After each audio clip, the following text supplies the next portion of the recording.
যারা ফুল দিয়ে ছবি তুলে প্রেস রিলিজ দিয়ে জামাত ইসলামীতে যোগদান করেন তাদের ক্ষেত্রে আমার একটু সতর্কবার্তা আছে। সারা দেশে জামাত শিবিরের লোকজনকে এই বিষয়ে সতর্ক থাকতে হবে। জামাত ইসলামী একটা ক্রমবর্ধমান দল, এখন একটা বড় দল, বাংলাদেশের সেকেন্ড লার্জেস্ট পলিটিক্যাল পার্টি, তারা প্রধান বিরোধী দল, তারা ভবিষ্যতে ক্ষমতায় যাবে। অতএব তাদের দলে নানান উদ্দেশ্যে নানানজন আসতে চাইবে, ইটস ভেরি নর্মাল। বিরোধী দলে অনেকেই জয়েন করেন এই জন্য যে এরাই তো সামনে ক্ষমতায়, আর বিরোধী দলে মূল্যায়ন পাওয়াটা সহজ, কারণ সরকারি দলে তো ক্ষমতা এসে গেছে, তাদের মধ্যে মূল্যায়নের তাদের দলই স্থবির হয়ে যায়, যার ফলে বিরোধী দলের প্রতি অনেকের আকর্ষণ থাকে যে বিরোধী দল আজকে যোগ দিই, সামনের দিন ক্ষমতায়, আর এখন মূল্যায়ন পেয়ে একটা স্থান তৈরি করতে পারলে ক্ষমতায় আসলে আমি হিট। এটা যারা ক্ষমতা কেন্দ্রিক রাজনীতি করে তাদের একটা কমন পারসেপশন বা কমন একটা চিন্তা। সেই হিসেবে জামাত ইসলামীতে এখন অনেকেই যোগদান করছে। বিশেষ করে নির্বাচনের সময় আমরা দেখেছিলাম যে হাজার হাজার বিএনপি নেতাকর্মী বিএনপি থেকে পদত্যাগ করে জামাত ইসলামীতে যোগদান করেছে। এটা কেন করেছিল? নির্বাচনের সময়ের হিসাবটা আলাদা। নির্বাচনের সময় বেসিক্যালি এই জিনিসটা মনে রাখতে হবে, এই থিওরিটা জামাতকে বা জনগণকে ক্লিয়ার হতে হবে, তাহলে জামাত সুশৃঙ্খল থাকবে। নইলে জামাত এটা নিয়ে ভবিষ্যতে বিপদে পড়বে। মনে রাখবেন, জামাত ইসলামী একটা একামতে দিনের প্ল্যাটফর্ম, ইসলামী আন্দোলন। তাদের মূল কাজ হচ্ছে আল্লাহর জমিনে আল্লাহর আইন কায়েম করা। আরো খাসসাতান যদি বলে আল্লাহর সন্তুষ্টি অর্জন করতে পেরে নিজের জান্নাত নিশ্চিত করতে পারাটাই হচ্ছে জামাতের মূল সফলতা। ক্ষমতায় জামাত হয়তোবা আসবে না, হয়তোবা আসবে, হয়তোবা 5 বছর পর আসবে, অথবা 10 বছর পর আসবে, হয়তোবা আসবেই না। এতে জামাতের সফলতা আটকে থাকে না। একজন ব্যক্তি যদি নিজের আমল আখলাক ঠিক রেখে তার একামত দিনের যে তার দায়িত্ব একজন মুসলিম হিসাবে, সেই দায়িত্ব পালন করে যেতে পারে এবং এতে যদি আল্লাহর সন্তুষ্টি অর্জন করতে পারেন, এটি তার অর্জন। এটা জামাতের একটা কমন ডক্ট্রিন এবং একদম মৌলিকত্ব। সেই জায়গায় এই জামাত ইসলামের থিওরিটা যে দুনিয়ার স্বার্থে জামাতে যোগদান করা যাবে না, আল্লাহর সন্তুষ্টির জন্য জামাত ইসলামী রাজনীতি করতে হবে, এটা জামাত শিখায়। এটা নিয়ে অনেক কথা আছে, বাট এটা জামাতের মৌলিকত্ব এবং এটা জামাতের শ্রেষ্ঠত্ব, এবং এই জায়গায় জামাত ইউনিক। এই জায়গায় যদি জামাতের বিচ্যুতি হয় তাহলে জামাতে ভয়াবহ বিশৃঙ্খলা দেখা দিবে। এবং জামাত যেভাবে দেখেন, বিএনপি তো বলে না যে আমরা আখিরাতের জন্য রাজনীতি করি, তারা দুনিয়ার জন্য রাজনীতি করে, এই কারণে তাদের ট্রেনিং মেনিং সব দুনিয়া কেন্দ্রিক। কিভাবে চাঁদা খেতে হবে, অথবা ধরা না পড়ে খাওয়া যাবে, অথবা কেউ কেউ যেটা ভালো কিছু শেখান যে দেশের সেবা করতে হবে, কিন্তু পরকালীন মুক্তির জন্য আল্লাহর সন্তুষ্টির জন্য রাজনীতি করে, এটা বিএনপি শেখায় না। যেহেতু জামাতের তরবিয়তের মূল পয়েন্ট হচ্ছে এটা, যে পরকালের ভয় দেখিয়ে নেতাদেরকে দুর্নীতি থেকে দূরে রাখে, এই কারণে তাদের এই মৌলিক জায়গায় ঘাটতি দেখা দিলে ভয়াবহ বিপর্যয় ঘটবে। এখন জামাতে একজন লোক কেন জয়েন করবে? আল্লাহ সন্তুষ্টির জন্য। এবং দেখেন আপনি, প্রতিনিয়ত জামাত ইসলামী জনশক্তি বাড়ছে, নতুন নতুন সহযোগী সদস্য হচ্ছে, এবং তারা ধীরে ধীরে রোকন হচ্ছে, এবং তারা ধীরে ধীরে এক পর্যায়ে ভালো ভালো দায়িত্বশীল হচ্ছে।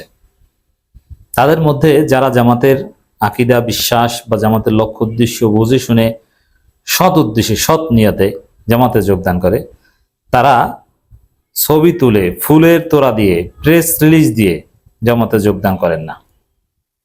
তারা নীরবে নিবৃত্তে একটা সহযোগী সদস্য ফর্ম পূরণ করে পরের দিন থেকে বই পড়া শুরু করেন, রিপোর্ট রাখা শুরু করেন। এটা হচ্ছে বাস্তবতা, এটাই হচ্ছে জামাত। কিন্তু ফুলের তোড়া দিয়ে ছবি তুলে সাংবাদিক ডেকে কোনো একটা বিশেষ জায়গায় আয়োজন করে জামাত ইসলামীতে যোগদান যারা করে, তাদের কোনো ভিন্ন উদ্দেশ্য আছে। নিজেকে জাহির করা, অথবা সে যে দল করতে ওই দলে সে বঞ্চিত, অথবা এখানে জামাতে একটা বিশেষ উদ্দেশ্যে এখানে একটা আশ্রয় নিতে চায়, একটা অবস্থান তৈরি করতে চায়। তো এই ধরনের লোক পরবর্তীতে সংগঠনের জন্য ক্ষতিকর হয়। এই জন্যে সারা বাংলাদেশে প্রতিনিয়ত যারা নীরবে নিবৃত্তে জামাতে যোগদান করছে, welcome, they are asset of Jamaat Islami. But যারা ছবি তুলে প্রেস রিলিজ দিয়ে যোগদান করছে, এদের বিষয়ে সতর্ক থাকতে হবে। এখন ছবি তুলে প্রেস রিলিজ দিয়ে যোগদান কি করা যাবে না? হ্যাঁ, নির্বাচনের সময় ওটা রাজনীতির একটা অংশ, বা এখনো মাঝে মাঝে কোনো বিশিষ্ট ব্যক্তিকে দেখানো, এটা দাওয়াতি কাজের একটা অংশ, যে এই যে দেখো অমুকে জয়েন করছে আমাদের কাছে। তো এটা যদি প্রচার করা হয় তাহলে আরো অনেকে এনকারেজ ফিল করে। অতএব এটার প্রয়োজন আছে, কিন্তু এবার এটা যে করা যাবে না তা বলছে না, এটার উপকারী দিক আছে। কিন্তু আমার পয়েন্ট হচ্ছে যে এই সিদ্ধান্তটা সংগঠন নেবে যে অমুক ব্যক্তি জামাতে যোগদান করেছে, তাকে ফুলের তোড়া দিয়ে ছবি তুলিয়ে সাংবাদিকদের সামনে যোগদান করিয়ে প্রচার করলে এতে দাওয়াতি কাজের একটা উপকারিতা হবে কিনা, অন্যের উপর একটা তাসির পড়বে কিনা, যদি এরকম হয় তাহলে এরকম আয়োজন করবে। আর যদি সংগঠন মনে করে যে না, এই লোক জয়েন করতে চায়, সে যেই হোক না কেন, সে নীরবে নিবৃত্তে জয়েন করুক, সে ধীরে ধীরে রোপণ হোক, তাকে সেভাবে করতে হবে। কিন্তু ব্যক্তি যদি চায় যে না আমি যোগদান করবো, আমার জন্য একটা আয়োজন করেন, সাংবাদিক ডাকেন, আমি ডাকছি, সমস্যা নেই, ফুলের তোরা ওটা আমি রেডি করছি, বুঝবেন যে সে একদিন সংগঠনের জন্য ক্ষতিকর হতে পারে। আর যদি এরকম কেউ জয়েন করেও, তাকে কি ফিরিয়ে দিতে হবে? না।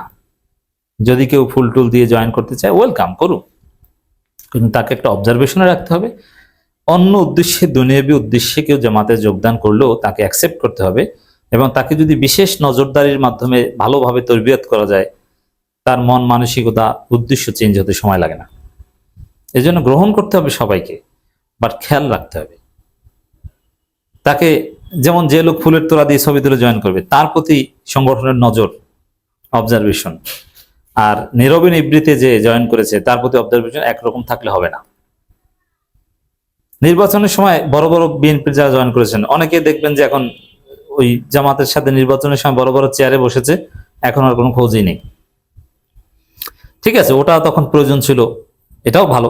এখন খোঁজ নেই তাদেরকে, ওই সময় তো উপকারী লেগেছে, ভেরি গুড, কোনো সমস্যা নেই। কিন্তু চেষ্টা করতে হবে তাকে বিশেষ নজরদারিতে রেখে তার মান উন্নয়ন করা। তবে সবসময় এটাকে একটু ক্রিটিক্যালি দেখতে হবে, সন্দেহের চোখে দেখতে হবে যে জামাত ইসলামের মতো একটা দলে ফুলের তোড়া দিয়ে জয়েন করার পেছনে ভিন্ন উদ্দেশ্য থাকতে পারে। সে উদ্দেশ্য পরিবর্তন করার চেষ্টা করেন, জাস্ট এতটুকু গ্রহণ করা ঠিক আছে। যেমন আমরা একটা খবর দেখছি, জামাত ইসলামে যোগদান করলেন সাবেক আওয়ামী লীগ নেতা, ঘটা করে। ঠিক আছে, ভালো, সাবেক আওয়ামী লীগ নেতা যদি মামলার আসামি না হন, তিনি জামাতে যোগদান করেছেন, ওয়েলকাম। এবং যেহেতু যেভাবে ফুল দিয়ে, যেভাবে একদম আনুষ্ঠানিকভাবে ছবি টবি তুলে সাংবাদিকদের দিয়ে হাসি মুখে যেভাবে জয়েন করেছেন, এটা ভালো, এটা সব ঠিক আছে। কিন্তু তাকে একটু বিশেষ নজরদারিতে রাখা, যে আসলে তিনি পিঠ বাঁচাতে জামাতে যোগ দিয়েছেন তার ব্যক্তি স্বার্থ হাসিলের জন্য। যদি এটা হয়েও থাকে, পিঠ বাঁচুক, তারপরে তাকে বুঝিয়ে শুনিয়ে বই পড়িয়ে তাকে পুরোপুরি জামাত ইসলামের আদর্শ বুঝান, স্পেশাল নজর দেন। আমি জাস্ট এই দৃষ্টিভঙ্গিটা করতে চাই। এই ছবি তোলার মধ্যে রাজনীতি আছে। এনসিপির একটা রাজনীতি দেখবেন, যেহেতু ছবি নিয়ে আলোচনা করছি, এনসিপি দেশব্যাপী পদযাত্রা করছে। এনসিপির পদযাত্রায় বেশি লোক হবে না, এটাই স্বাভাবিক, কারণ তারা তো আর ওরকম বড় দল না। কিন্তু তাদের পদযাত্রাগুলোর ছবি যদি দেখেন, মনে হবে যেন যে তারা অনেক বড় দল।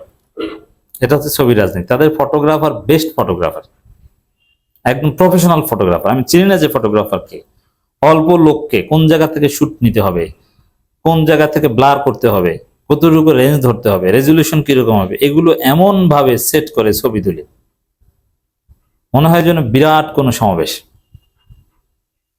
মানে ছবি তুলে, মানে অল্প লোককে, 200 লোককে 2000-এর মতো লোক হিসাবে দেখানো যায়, জাস্ট ছবি তোলা স্টাইলের উপর নির্ভর করে। এই কাজটা এনসিপি তোলে, ছবি তোলার রাজনীতি। এটা তাদের একটা সফলতা, কিন্তু আমাদের বাস্তবতা বুঝতে হবে যে আসলে জামাতের শত শত লোক, হাজার হাজার লোককে যেরকম তারা তাদের দুর্বল ফটোগ্রাফির কারণে প্রমাণ করতে পারে না, এনসিপি অল্প লোককে বেশি করে দেখাতে পারে তাদের স্মার্ট এবং প্রফেশনাল ফটোগ্রাফির কারণে।